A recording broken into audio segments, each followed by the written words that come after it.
The large white transport ship landed slowly on the training base. Its engines hummed softly as the platform lowered. From inside, many young cadets stepped out.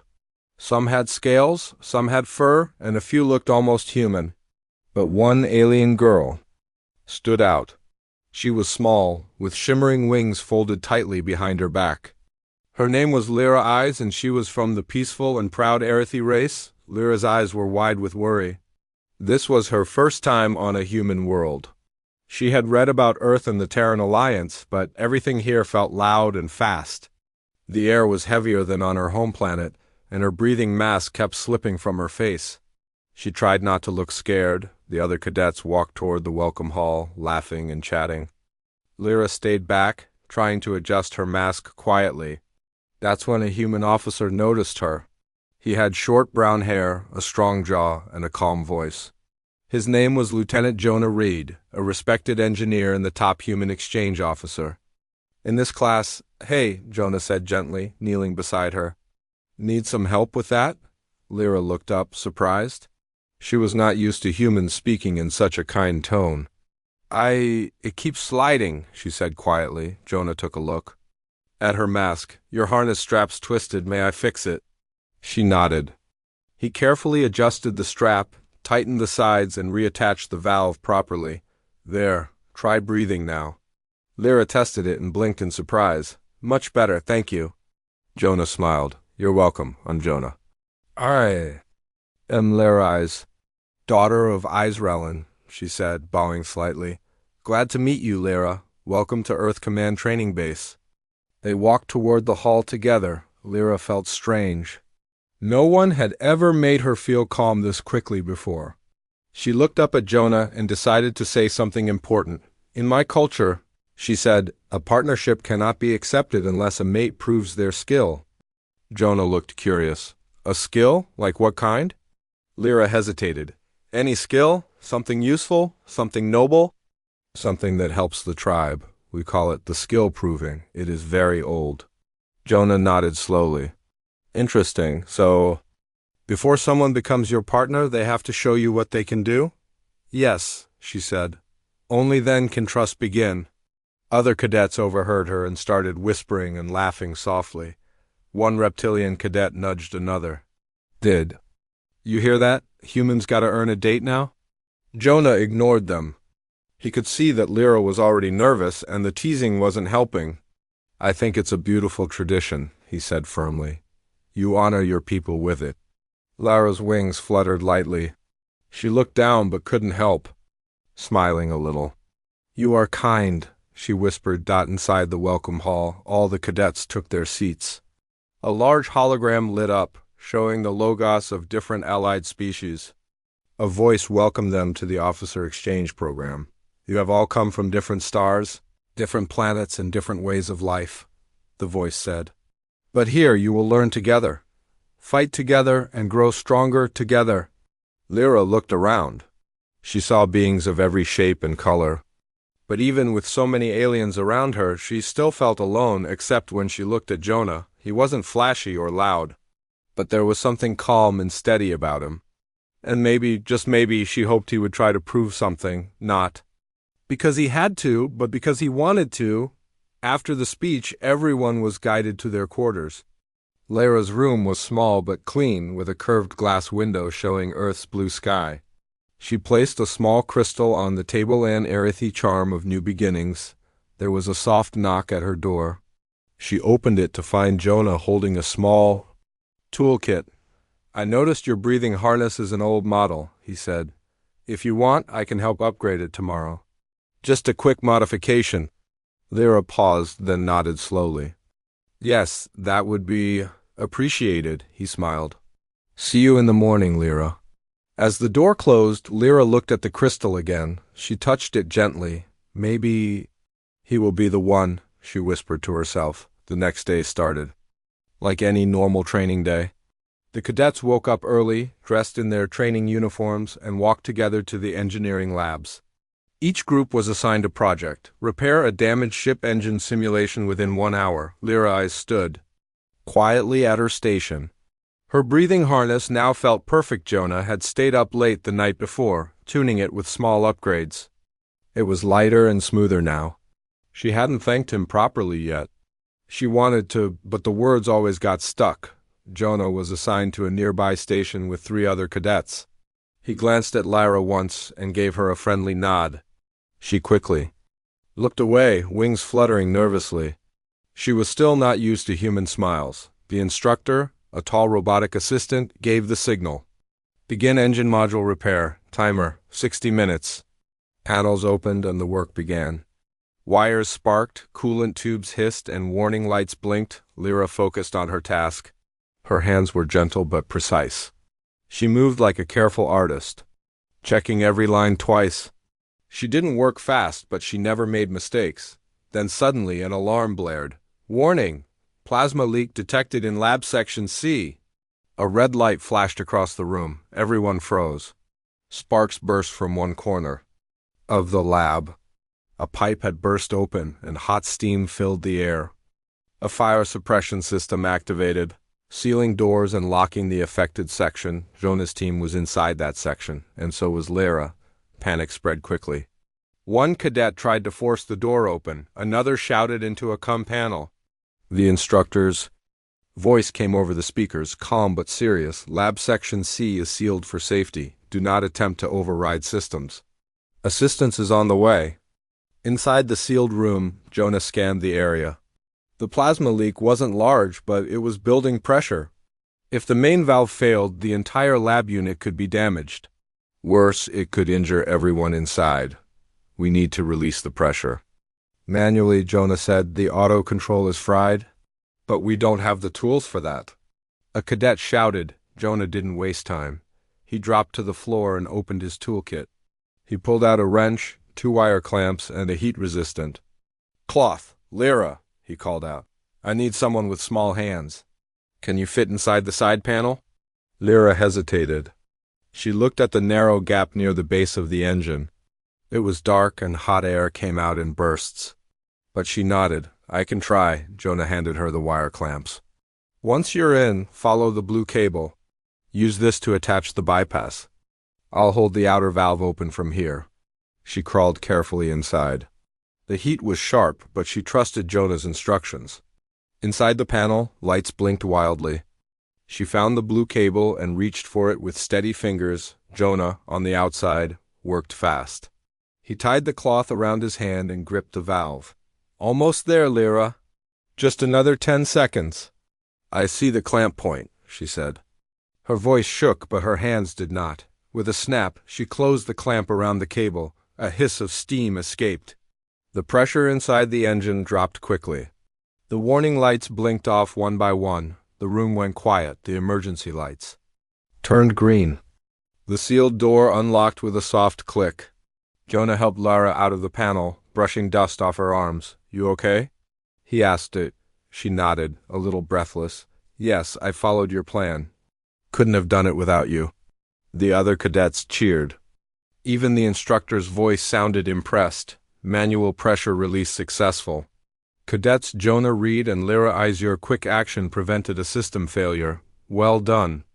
Outside the lab, news of the event spread fast. Cadets from other halls came to hear the story. Did you see how Jonah fixed the valve with just scraps? And that alien girl, she went inside the engine like it was nothing. Lyra sat quietly on a bench, wings low, while others talked. Jonah sat beside her, drinking water from a silver bottle. You were amazing in there, he said. Lyra looked at him with wide eyes. But it was your idea. You had the plan. Plans mean nothing without someone brave enough to act.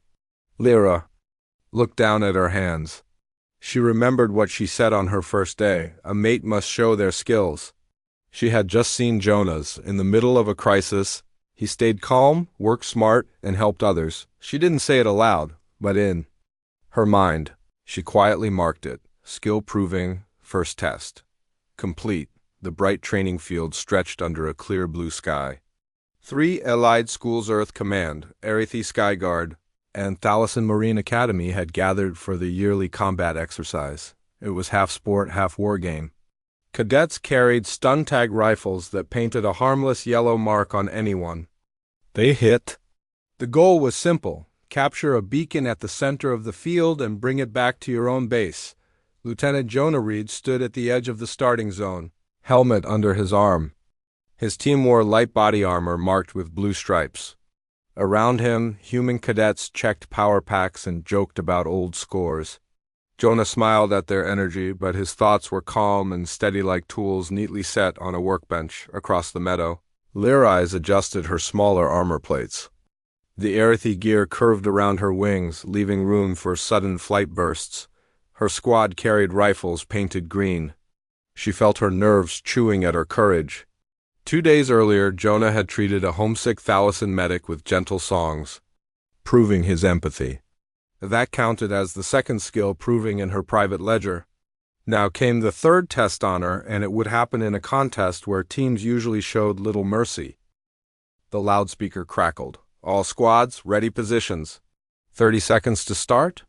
Jonah's second-in-command, Cadet Ramos, raised an eyebrow. Sir, plan holds? Rush left flank, draw fire, then sweep center. Plan holds, Jonah said. But remember minimum marks, we tag only when needed. Focus on the beacon, Ramos frowned. If we don't thin them out, they'll pin us. Tags don't hurt, but they slow people down. Jonah shook his head. I'm not here to rack up scores. I'm here to finish the mission. On the other side, Lyra breathed deeply through her upgraded harness. Her leader, an older Arathi named Captain Reshtal, chirped a rapid set of orders, no hesitation, disable all contacts. Victory brings honor, Lyra swallowed. Was that really honor? She glanced at Jonah's distant figure. Even from far away he looked steady, almost like a lighthouse. The horn sounded. Bop! Instant motion. Jonah sprinted forward with 5 cadets, cutting left as planned. On his HUD visor, arrows showed friendly positions and live scores. His boots kicked up dust, but his mind mapped every tree and rock dot green beam zipped past. Stun tags slapped armor with yellow bursts. Jonah rolled behind a fallen log, checked the field, and waved Ramos forward. Meanwhile, Lyra took to the air for a short glide, wings beating hard. From above, she saw a Thalassan cadet-webbed feet slipping on grass about to be overwhelmed by 2 humans on the red team. She felt a tug inside, help the ally or keep chasing points. She banked right, fired 2 careful shots, and marked the ground attackers. The Thalassan saluted her gratefully. Jonah's squad pushed deeper. Suddenly, a green-armored Arathi scout stumbled out from bush, rifle battery dead.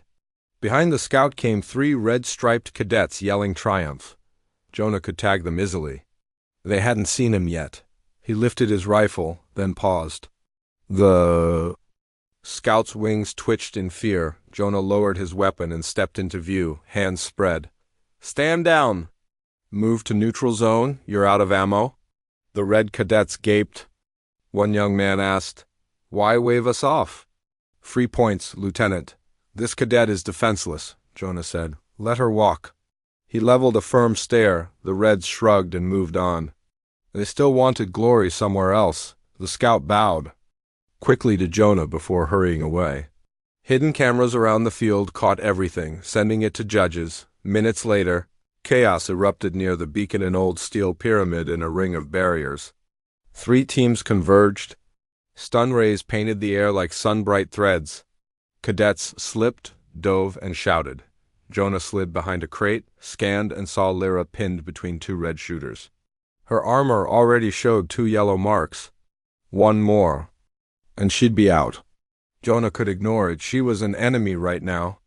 But his code said honor meant protecting even rivals when fair play broke down. Ramos, cover me, he ordered. He dashed, took a wide arc, and tapped both Reds with single shots before they noticed. Tags flashed. The red cadets sighed and raised their hands in surrender. Lyra's eyes widened. Jonah gave her a quick nod and pointed to the beacon. Together, blue and green sprinted for the central device. They reached it at the same time. Lyra grasped one handle. Jonah grasped the other. Around them, the field quieted for a breathless second. This belongs to the winner, Lyra said softly. Maybe the winner should be all of us, Jonah replied. Joint carry? It was unheard of, but it felt right. They lifted together, sharing weight. Their heads turned as a new wave of red and yellow cadets stormed toward them. Jonah clicked open a private radio channel. "All units," he said. "Blue and green now hold the beacon jointly. Guardianship rules apply. Any squad that attacks forfeits honor points." The broadcast made several attackers slow. Some lowered. Rifles, the judges, listening on secure lines, began to discuss rapidly, but a few cadets ignored the message. 3 heavy armored Reds charged, weapons hot. Lyra's wings snapped forward like shields. Jonah stood firm in front of her, choosing not to fire. The Red leader skidded to a stop, stunned by their refusal to fight. "What is this?" The Red leader demanded. "Honor," Jonah said simply. "We carry the beacon together." "You can too, if you drop aggression." The Red cadet hesitated, then powered down his rifle. One by one, others followed. Soon, 5 squads formed a loose escort around the beacon. No tags, no cheap hits, only slow, respectful marching. Cameras and drones. Word overhead, recording every step. When the parade reached the judge's tower, the exercise clock still had 10 minutes left. The chief examiner, a stern cyborg, stepped forward, instructors ruling. The examiner announced over the field speakers. Beacon delivered under unprecedented multi-squad honor pact. Officially recorded as a shared victory. Individual. Score for Lieutenant Jonah Reed deducted, but discretionary commendation recommended. Arethy Command concurs. Cheers rose. Some cadets grumbled about lost points, but many felt oddly proud. Lyra stood beside Jonah, beacon between them. Her heart beat fast, not from fear, but from something brighter. She spoke in a voice only he could hear. "Third skill proving, honor fulfilled," Jonah smiled. "I just did what felt right." The examiner added one more sentence for the official record. "Today, the exercise showed that true strength is measured not by the number of tags, but by the depth of honor." On that sunny field, with wings folded and helmets off, an unlikely friendship glowed like a quiet star. And somewhere deep inside Lyra's careful heart, another crystal mark clicked into place, one more step toward a promise she was almost ready to speak aloud. A gentle dawn over Earth Command turned sudden and cold when a red alert flashed across the main auditorium screens. Cadets in morning drills froze as the voice of Admiral Joe echoed through loudspeakers. "All exchange officers, report to Briefing Hall 2. Situation critical on Arethy Frontier Moon." Surly's 4, Jonah Reed was already jogging before the words finished. Beside him, Lyra's pressed a hand to her heart. Surly's 4 was her people's newest mining outpost and the home of her younger brother. Inside the hall, a large holomap showed a silver moon scarred by craters. Red icons pulsed, where tunnels had collapsed after a deep core tremor. Over 1,000 workers were trapped. Oxygen farms were damaged. Power was failing. A stoic Arethy delegate, Ambassador Del Saran, addressed the mixed crowd.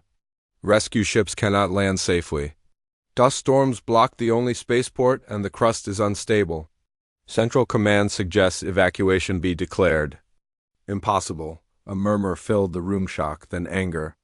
Jonah clenched his jaw. "Impossible?" The word felt like surrender. An admiral from the Terran side cleared his throat. "Any attempt will risk more lives than it saves." "We will, of course, send medical support when conditions stabilize." Jonah stepped forward. "Sir, with respect, people down there do not have hours, let alone days. We can take a small team now, engineers, medics, structural experts. A shuttle with reinforced landing struts can touch down in a clear canyon 3 clicks east. From there we hike underground." Several officers looked doubtful. Lyra, trembling, raised her voice too. I can guide them. I memorized new tunnel maps last month. We won't be blind." Ambassador Dalsaran folded his wings. "You would risk cadets and yourself?" "It is not risk for its own sake," Jonah replied. "It is duty." Silence hung thick. Finally, Admiral Joe spoke. "Lieutenant, assemble volunteers only. Launch in 40 minutes. Supplies for 48 hours max. After that, we pull you out alive or not?" Orders given. The hall burst into motion. Jonah's mind became a fast clock. He chose 5 specialists. Ramos for field tactics, Dr. Naila Singh for trauma care, Mechanic Tolbert for heavy tools, Thalison Diver Kesh for tight space navigation, and Lyra Eyes as scout and translator. No one hesitated. All signed the risk waiver on a single HOL dashpad. The shuttle Resolute 1 rumbled out of the bay like a metal arrow. Through the viewport, Lyra saw Earth shrink, then vanish in hypershift blur. Jonah checked straps and smiled gently at her.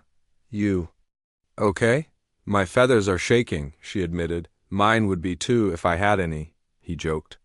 The simple humor loosened the knot in her chest. Jonah's expression turned serious again. Listen, when we land, your voice will carry more weight than mine. Miners trust their own. I'll handle equipment. You handle hearts? Lyra nodded, surprised by the confidence he placed in her. The drop to Surly's 4 was like diving into a storm. Gray dust slapped the hull. Sensors flashed warnings. Jonah kept one hand steady on the manual stick while Tolbert called out micro-adjust. Ments.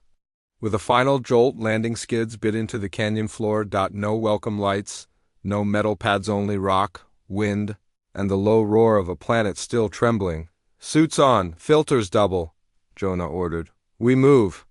The entrance tunnel loomed ahead, half buried. Kesh slipped first into the narrow gap, guiding a lighted cable. Inside, walls shimmered with raw crystal, beautiful yet fractured. Every few meters, a groan echoed, reminding them the moon was still unsettled. They reached the main shaft where emergency lamps flickered. A group of 20 miners huddled near a disabled lift. Faces streaked with dust lit up when they saw Lyra. She spoke quickly in melodious clicks and words, explaining the rescue plan. Jonah's team handed out fresh air canisters and ration bars. Dr. Singh treated a broken arm with a quick-set splint. All tasks ran like gears in a well-oiled machine. Primary survivors located, Ramos radioed to orbit. But deeper sections house hundreds more. We proceed? Ahead lay Corridor Delta 9, now blocked by a fallen support arch. Jonah examined the pile. Steel composite. We can't cut it fast enough. Tolbert produced a set of collapsible truss anchors. We don't cut, we brace and crawl beneath, Jonah smiled. Just like the plasma room, only bigger. Lyra remembered that day how his plan saved them. Now the scale was larger, but the heart was the same. They set anchors, wedging plates under tons of teetering metal. Dust rained down. Everyone held their breath. When the last anchor locked, Jonah slid through first, testing. It held beyond the choke point. Air grew thin. Emergency beacons blinked red in the dark. Over intercom, distressed voices pleaded in fragmented bursts. Jonah tracked the signals, marking junctions on his wrist map. They reached Hab Sector 4, a dome half crushed. Lights were dead. Children's quiet cries floated through vents. Lyra squeezed Jonah's hand unconsciously, then moved forward, singing a soft, earthy, calming chant. The children fell silent, eyes wide, then began to smile despite fear. Dr. Singh distributed oxygen masks sized for small faces. Jonah rigged battery packs to restore a few ceiling lamps. Warm light pushed back the shadows and hope grew brighter. A rumble shivered the floor, stronger this time. Kesh's tail fins flicked in alarm. Aftershock, big one. Jonah checked a quake graph on his tablet. Next tremor could take the dome down. We evacuate now, 2 trips minimum. Routes were narrow, but using makeshift sleds and guiding ropes, they began shepherding families to the safer upper shafts. Each pass took precious minutes. Every minute felt like stolen glass. On the second pass, a beam snapped overhead. Dust clouded vision. Jonah shoved a teenager clear and caught the beam's edge on his shoulder. Pain flared, but he held long enough for Tolbert to wedge another anchor. Lyra's heart leapt. She wanted to scream, but instead she lifted at the other end, wings braced until the anchor clicked. Only then did Jonah allow her to pull him free. Hours later, the upper shelter hummed with rescued voices. Portable heaters glowed. Water packs circulated. Half the trapped workers were now safe, but many more waited in deeper galleries. Jonah rotated his sore shoulder, smiled tight. Not done yet. Lyra placed a gentle hand on his arm. You gave them hope when command gave them nothing. That is bravery. Jonah met her eyes, dusty brown to shimmering silver. Bravery is just stubborn care, he said. And stubbornly we keep going. She touched the small crystal. On her necklace once a symbol of private judgment. The fourth mark was ready, but her people's rights demanded the proving be complete. More tunnels, more danger lay ahead, yet for the first time since leaving home, fear no longer ruled her. It walked beside courage in balanced steps. Guided by the quiet human who refused to leave anyone behind, Lyra straightened, wings flexing. Lead on, Lieutenant. I will record every step. And into the dim passage they marched, lights bobbing like tiny stars toward Part 6, where the grand demonstration and the true measure of hearts awaited. Dust still drifted in the air shafts. When Jonah's rescue team pushed deeper into Surly's 4, the ground trembled every few minutes, like a warning growl from the moon itself. Behind them, over 200 survivors now rested in the upper shelter they had secured. Ahead, more than 400 miners remained trapped in the lowest galleries, too. Far for simple poles and sleds, Jonah paused at a broken lift cage. Here the tunnels twist, he said, studying his flickering map. If another quake hits, they'll fold like paper. Mechanic Tolbert wiped grit from his visor. We don't have time to shore every turn, Lieutenant. Jonah tapped his helmet. Radio, then we build one thing that holds everything. He sketched an idea on his wrist screen, a web of portable truss anchors linked into a single spine, stretching the main shaft all the way back to the surface ramp. Lyra's eyes watched the fast lines of his drawing. His mind moved as quickly as the tremors and somehow steadier. She felt the inner crystal of her culture's right glow warmer. Tolbert, start cutting sections from the spare sled rails, Jonah ordered. Ramos, form teams of 5 each team lays anchors 10 meters apart. Lyra, you and I will lead the first segment and set the tension. She nodded, wings flicking dust away. I will carry the light pack so you can work with both hands. The improvised support spine took shape like a silver river freezing in mid-flow. Each new anchor bit into rock. Each rail slid into sockets with a metallic click. Kesh, the phallicin diver, slithered through gaps impossible for bulky suits. Guiding cables around corners nobody else could reach. Midway through the build, a harsh quake struck. The tunnel floor rose and fell under their boots. Screams echoed from distant chambers. Jonah braced an anchor with his own body weight, shoulders burning.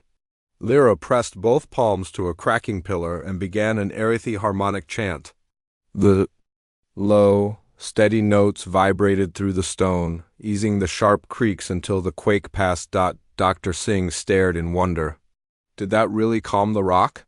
Maybe only our hearts, Lyra answered softly, but for a moment it felt lighter. Yes?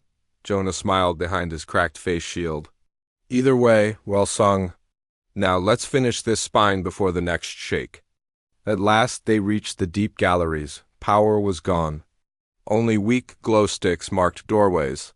The air smelled of burnt wiring and tired lungs. Lieutenant Reed? A faint voice called. A tall erythy foreman limped from the shadows, carrying a flickering lamp. Are you the rescue from Earth Command? We are, Jonah said. How many with you? 439, the foreman replied. Many injured, 2 critical. His voice cracked with fatigue. But there is no safe exit. The old cargo ramp is crushed. Jonah knelt and opened a hollow of the newly built spine. We just gave the ramp a new backbone, he said. It will hold, but we must move now, single file, quiet and steady. The foreman's eyes filled with sudden hope, mirrored by murmurs among the miners. Lyra stepped forward, translating Jonah's plan into clear erythy phrasing, her timid tone now replaced by calm command. Miners straightened, gathering children and toolkits. They trusted the winged cadet who spoke their home sounds, and the human whose calm eyes promised daylight. The first evac wave began. Jonah walked at the front beside Lyra, testing each anchor before anyone else stepped on it. Behind him, the line stretched like a living thread of light. Miners moved hand to anchor, anchor to rail, whispering thanks as they passed the cadets who had built this silver path. Halfway up, a sudden boom rolled through the shaft.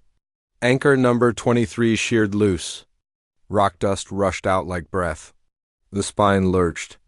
Cries rang behind them. Jonah shouted, "Hold position!" "Tolbert, get a replacement plate up here." Tolbert was 50 meters above. Heavy traffic blocked him.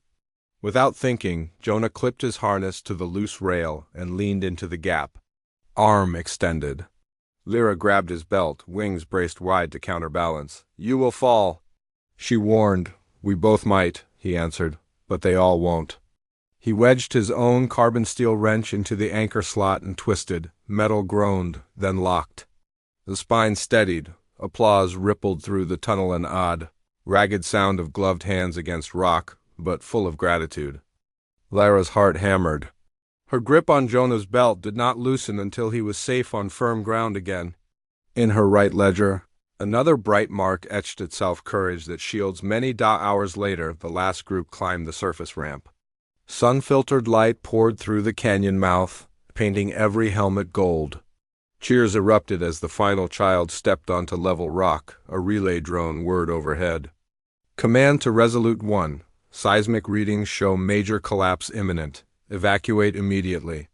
Ramos began marching evacuees toward the shuttle. Tolbert and Kesh secured cargo nets of gear. Dr. Singh monitored the wounded on stretchers. Only Jonah remained behind. Double-checking the empty tunnel, Lyra realized he powered down his suit. Radio no one could order him back. He intended to ensure no soul was left, even at the cost of time he did not have. She darted after him without a word, wings slicing. Dusty air. Inside, the shaft groaned like a tired beast. Stones trickled from the ceiling. Jonah swept his light in every corner, then slapped a red tag on the wall. Cleared. Turning, he found Lyra there. "I told Ramos to seal when I was out," he said softly. "You should not be here." "I should," she answered. The skill, proving, is not just for the one who shows.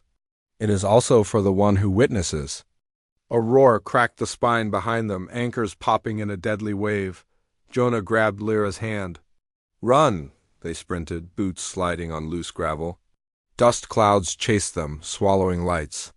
At anchor number 7, the truss shuddered, but held. Ahead, sunlight glimmered like a promise. With a final leap, they burst from the tunnel mouth as the passage collapsed behind them, slamming shut with a thunder that shook the canyon floor. Minor crowds gasped, then exploded into cheers. Jonah lay on his back, coughing, looking up at a sky faintly pink from moonsand. Lyra knelt beside him, tears bright on her cheeks. "You stayed," he whispered, amazed. "You taught me how," she replied. Then she pulled the crystal pendant from her neck. 4 tiny facets glowed inside: ingenuity, empathy, honor, and now bravery. She pressed the gem to Jonah's palm. "By our oldest law, the skill proving is complete," she said, a loud voice. Steady despite her trembling wings. Miners fell silent, listening. "Lieutenant Jonah Reed has shown every gift worthy of trust, clan, and heart." Jonah closed his fingers around the warm crystal. Dusty and exhausted, he still managed a gentle smile. "Then let the next tradition be rest," he said. Glancing at the long line of rescued families, Lyra laughed, a clear, musical sound that seemed to lift the whole canyon. "Rest first," she agreed, "but only so we can shape what comes." After, together? Around them, humans and Arathi began marching toward the shuttle in the rising light. One people, one story stronger than before, the great medical carrier. Solace Wing floated in low orbit above Surly's 4, inside its bright recovery deck. Rows of clean beds lined the walls. Miners rested under silver blankets. Quiet music played, half human guitar, half Arathi wind flute. It sounded like dawn after a long storm. Lieutenant Jonah Reed sat on one of the beds, shoulder wrapped in a fresh brace. A tiny Arathi child, who had been pulled from the tunnels, climbed onto the mattress and handed him a crystal pebble. "For you," the child said shyly, "because you were not scared." Jonah's tired eyes warmed.